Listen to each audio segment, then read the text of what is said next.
Bismillahirrahmanirrahim. Assalamualaikum warahmatullahi wabarakatuh. Berjumpa kembali teman-teman di channel kita yang Mas Tio KDR.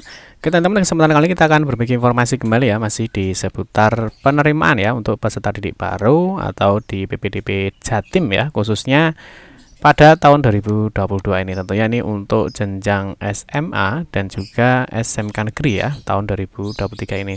Khusus untuk kesempatan kali ini teman-teman, kita akan berbagi informasi ini terkait dengan berkas pengambilan PIN ya. Jadi mungkin banyak sekali dari adik-adik ataupun orang tua yang nanti akan melakukan pendaftaran ya. Tentunya sebelum melakukan pendaftaran itu ada pengambilan PIN ya. Jadi kita bahas dulu untuk berkasnya apa saja sih yang perlu dipersiapkan untuk pengambilan PIN, dan perlu diingat bahwa pengambilan PIN ini untuk semua jalur pendaftaran itu wajib mengambil PIN. Nah, mungkin teman-teman nanti juga bisa menyiapkan dulu ya. Jadi berkasnya apa saja sih yang perlu kita siapkan ketika nanti untuk mengambil PIN.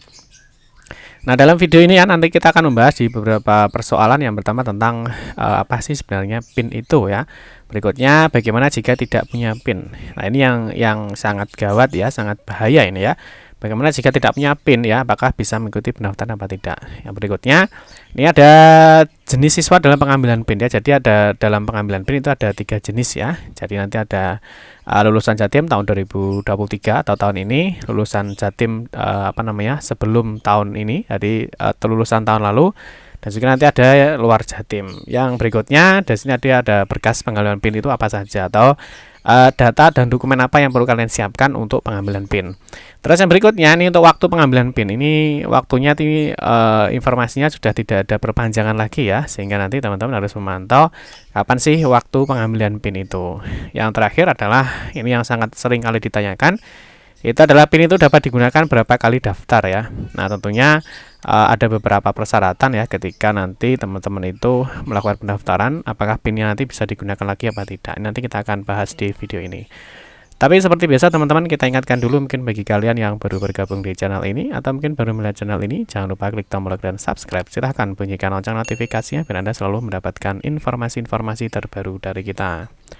Bagi kalian yang suka membaca berita, silahkan kunjungi saja di laman resmi kita mastiokdr.com. Di sini kita akan berbagi informasi ya, khususnya di seputar dunia pendidikan. Oke, langsung saja kita mulai untuk berkas pengambilan PIN. Yang pertama kita bahas dulu ya mengenai apa itu PIN ya. Jadi PIN itu bahasa sederhananya ya. Jadi PIN itu bahasa sederhananya ya. Jadi PIN itu kan singkatannya dari Personal Identification Number ya.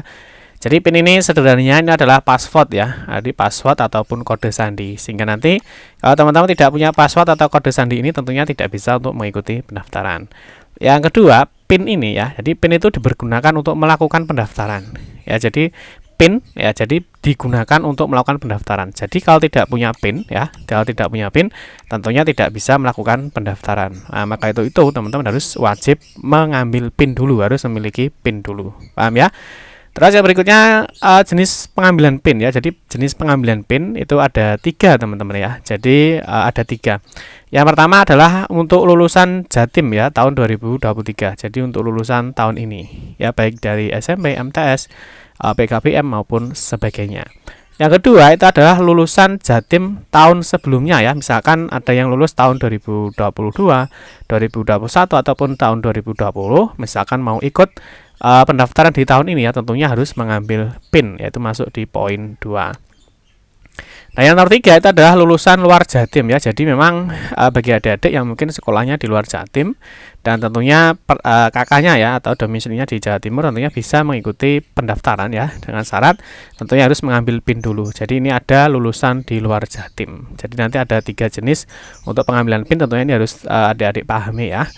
Terus yang berikutnya, di poin berikutnya ini berkas pengambilan PIN. Nah, berkas pengambilan PIN ini bisa saja bertambah ya, ataupun tentunya ada juga yang tidak diperlukan ya. Jadi ada yang diperlukan dan ada yang tidak diperlukan. Tentunya tergantung dari masing-masing kondisinya ya, tergantung dari kondisinya kalian. Jadi ada syarat dan ketentuan ya, ada SK-nya. Jadi ada syarat dan ketentuannya. Jika teman-teman kondisinya seperti ini, maka berkas pengambilan PIN-nya ini. Tetapi juga ada berkas yang wajib ya. Jadi ada berkas yang wajib. Nah, berkas yang wajib ini harus kalian siapkan. Jadi tidak boleh ditawar ya, artinya harus kalian miliki. Nah, untuk berkas pengambilan PIN yang pertama, teman-teman tentunya di sini ada nomor pokok sekolah nasional atau NPSN. Nah, NPSN ini tentunya ya teman-teman nanti bisa dilihat di SKL ya, di SKL, ataupun teman-teman bisa cek secara online ya, diketikkan aja NPSN-nya berapa, teman-teman harus tahu ya. Atau mungkin teman-teman bisa cek di rapor ya, di buku rapor ya, itu biasanya ada juga NPSN-nya. Jadi sekolah kalian itu NPSN-nya berapa, nomor pokok sekolah nasionalnya. Yang kedua adalah nomor induk siswa nasional. Ini yang sangat penting sekali ya. Jadi NISN ini tentunya pastikan NISN kalian itu terdaftar ya, terdaftar di Kemendikbud. Nanti tentunya teman-teman bisa cek aja ya, ketikkan aja di sini NISN. Nah, nanti di sini ada pencarian NISN. Nah, pastikan NISN kalian ini memang terdaftar di Kemendikbud. Ya, kalau NPSN kan gampang ya. Misalkan MPSN SMPN 1 Grogol, maka di sini sudah muncul ini untuk NPSN-nya. Jadi bisa dicek secara online. Untuk NISN ya, pastikan NISN-nya terdaftar di Kemendikbud. Oke ya. Terus yang berikutnya adalah tanggal lahir ya. Tentang tanggal lahir tentunya ini mudah ya. Tadi teman-teman tanggal lahir ini bisa dicek. Nah, tanggal lahir pastikan juga sama yang terdaftar dengan NISN. Ya di dalam ini nanti ya, ketika teman-teman cek NISN kalian, tentunya ada NISN, nama ibu kandung, ada tanggal lahir. Jadi pastikan bahwa tanggal lahir kalian itu sama persis ya, atau sesuai dengan data yang ada di Kemendikbud. Yang berikutnya adalah kartu keluarga ya. Kartu keluarga ini berkas ini wajib di-scan ya. Jadi ini wajib di-scan. Ya, kalau centang wajib di-scan. Nanti tanggal lahir bisa dicek juga di kartu keluarga. Nah, kartu keluarga ini tentunya bagi teman-teman yang tidak memiliki kakak ya, tentunya bisa menggunakan surat keterangan domisili ya. Tentunya harus ada beberapa persyaratan yang harus bisa dipenuhi ya ketika kalian menggunakan surat keterangan domisili. Nah, kalau misalkan teman-teman menggunakan SKD ya, surat keterangan domisili, pastikan teman-teman itu keadaan ada syaratnya. Syaratnya itu adalah dengan keadaan tertentu ya. Misalkan kena bencana alam atau bencana sosial, ataupun mungkin menggunakan SKD, mungkin teman-teman karena jalur pindah tugas ya. Jadi ikut di jalur pindah tugas, misalkan orang tuanya pindah tugas dan belum sempat untuk memperbarui kakaknya ya. Jadi teman-teman harus dipahami. Nah, tentu di sini dipilih salah satu ya, poin 4 dan 5 ini tentunya nanti berkasnya di-scan. Nah, ini tentunya pilih salah satu. Teman-teman menggunakan kartu keluarga atau menggunakan surat keterangan domisili. Ya, jadi tentunya ini yang paham adalah kalian sendiri, tentunya dengan persyaratan dan keadaan yang kalian miliki. Terus yang berikutnya yang poin 6. Nah, ini wajib ini. 6 ini wajib semuanya punya, yaitu adalah titik koordinat rumah atau lokasi sesuai dengan alamat KK atau SKD-nya. Nah, ini sangat penting untuk jalur yonasi ya, karena nanti penitian titik koordinat rumah kalian ya yang sesuai dengan alamat KK atau SKD ini sangat berperan penting untuk jalur yonasi. Karena nanti jalur yonasi kan yang ditarik kan dari jarak rumah ya ke sekolah yang dituju. Ya, jadi nanti tentunya teman-teman jangan sampai salah ya dalam melakukan titik koordinat rumahnya. Nanti kita akan bahas untuk caranya di video kita berikutnya. Yang poin 7 ini juga penting ya. Jadi itu adalah buku rapor ya. Jadi mulai sekarang mungkin teman-teman bisa minta ke sekolah ya, di fotokopi saja. Ini mulai rapor semester 1 sampai dengan 5 ya. Jadi semester 6 itu tidak digunakan. Jadi mungkin yang sekarang semester 6-nya mungkin rapornya belum ada, itu tidak masalah ya, karena buku rapor itu yang digunakan hanya semester 1 sampai dengan 5. Nah, ini nanti untuk jalur prestasi nilai akademik ya. Nah, jalur prestasi nilai akademik selain ada rapor, ada akreditasi dan juga ada indeks prestasi sekolah ya. Jadi nanti ini juga disiapkan. Jadi ini penting nanti di-scan ya, datanya disiapkan. 8. Ini ijazah ya. Ijazah tentunya untuk lulusan di bawah tahun 2023, artinya lulusan tahun lalu, misalkan 2022, 2021, 2020 dan seterusnya. Jadi disiapkan ijazahnya. Ini tergantung kalian tahun lalu atau tahun sekarang. Nah, kalau teman-teman tahun sekarang ya, artinya yang lulus tahun 2023, tentu yang disiapkan adalah surat keterangan lulus atau SKL. Jadi untuk tahun 2023. Mungkin nanti setelah pengumuman kelulusan itu teman-teman bisa minta surat keterangan lulus dari sekolah yang nanti bisa digunakan untuk pendaftaran PPDB. Berikutnya ini 10 opsional ya, tergantung kalian itu kakaknya kurang dari 1 tahun apa tidak. Kalau teman-teman kakaknya diterbitkan ya di atas tanggal 19 Juni 2022, ini tentunya ada surat keterangan ya, kakak kurang dari 1 tahun ini dari desa. Nah, tentunya ini tidak semua siswa mengalami ini, tetapi kalau mengalami ini kakaknya diterbitkan kurang dari 1 tahun, tentunya surat keterangan ini juga harus dipersiapkan. Terus berikutnya surat keterangan dari pondok atau panti ya. Ini misalkan ada siswa yang mungkin mondok ya, yang mungkin di jauh atau di mana, lah ini bisa minta surat keterangan dari pondok atau panti. Terus yang berikutnya di 12, Ini adalah sertifikat atau nilai akreditasi sekolah. Jadi ini bisa di download secara online ya nanti untuk sertifikat atau akreditasi. Nah ini tentunya sertifikat akreditasi ini teman-teman tidak perlu tidak perlu dicetak, tidak perlu ya. Yang penting kalian tahu akreditasi sekolah kalian terakhir itu berapa. Dan yang terakhir teman-teman, semua data di atas di-scan dalam format JPG atau JPEG ya dengan ukuran minimal ya 100 KB dan maksimal adalah 400 KB. Nah, di sini di atas ini tidak semuanya ya. Artinya kalau ini ya di poin 11 ini juga disiapkan, ini boleh dalam bentuk scan, 12 juga dalam bentuk scan, ya ini nomor 10 ini juga di-scan ya, teman-teman. Nah, ini surat SKL juga di-scan. Ijazah tentunya juga di-scan ya. Terus buku rapor lah ini bagi yang nanti nilainya sudah diinputkan oleh sekolah tentunya tidak perlu scan, tetapi yang belum ya, yang belum lulusan tahun lalu atau luar Jatim tentunya nilai rapornya ini juga harus difoto atau di-scan sehingga nanti untuk diupload. Titik koordinat ini tidak perlu di-scan tapi teman-teman harus memilikinya ya. Nanti titiknya di mana. Terus SKD atau domisili nah tentunya harus di-scan. KK juga di-scan. NISN tidak perlu di-scan ya. Kantong lahir juga tidak perlu, NPSM juga tidak perlu. Jadi teman-teman ada data yang perlu di-scan ya dan tidak, karena nanti ada data yang harus di-upload dan tidak. Paham ya? Terus yang berikutnya teman-teman yang perlu dipahami adalah jadwal pengambilan PIN. Jadi jadwal pengambilan PIN ini masuk di pelaksanaan PPDB. Jadi untuk pengambilan PIN ini seluruh siswa ya. Jadi bagi yang akan daftar ya, itu tentu harus mengambil PIN. Nah, jadwalnya ini tidak bisa diganggu gugat ya. Jadi 12 Juni sampai dengan 2 Juli. Jadi manfaatkan kesempatan dengan baik.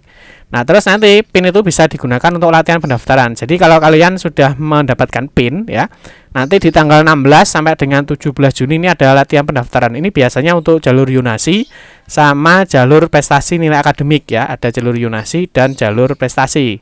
Nah, sehingga kalau teman-teman nanti sudah mengambil PIN tanggal 16 sampai 17 ada 2 hari ini bisa bisa untuk mengikuti latihan atau simulasi pendaftaran. Sehingga nanti waktu pendaftaran asli, teman-teman sudah tidak kesulitan untuk melakukan pendaftaran. Paham ya?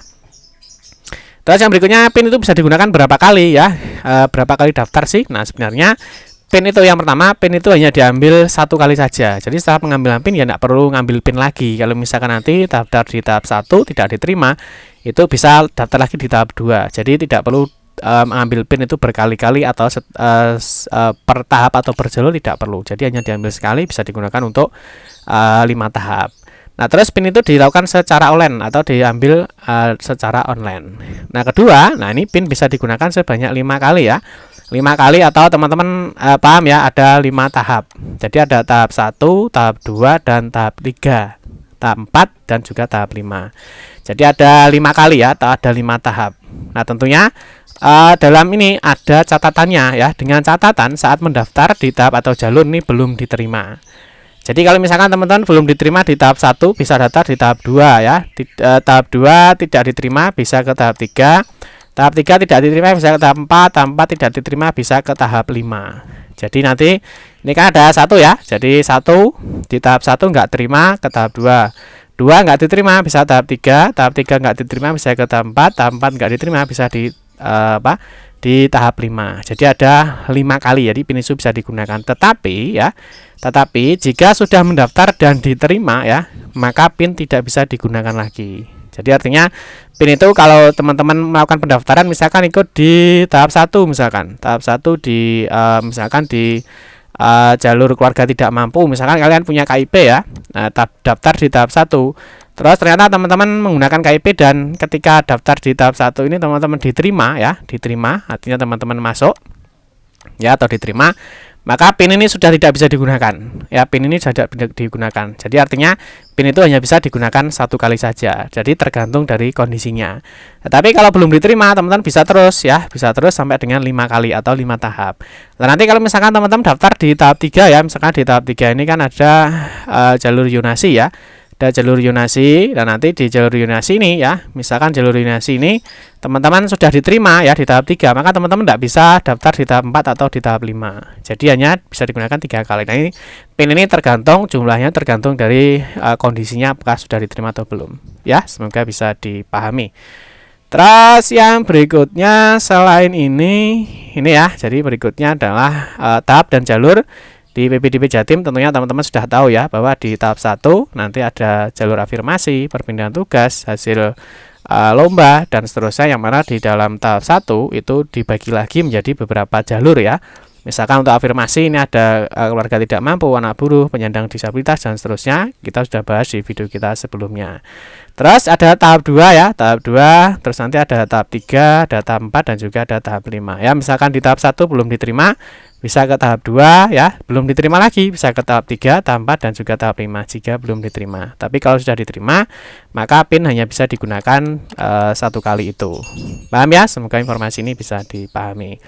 Cukup sekian saja teman-teman informasi yang dapat kami sampaikan. Nanti di pertemuan video berikutnya kita akan membahas terkait dengan berkas pendaftaran ya, untuk di semua jalur pendaftaran PPDB Jatim tahun 2023. Cukup sekian saja informasi yang dapat kami sampaikan. Semoga bermanfaat. Mohon maaf jika ada salah-salah kata dalam memberikan informasi dan penjelasan. Kita berjumpa kembali di video-video berikutnya. Saya akhiri, wassalamualaikum warahmatullahi wabarakatuh.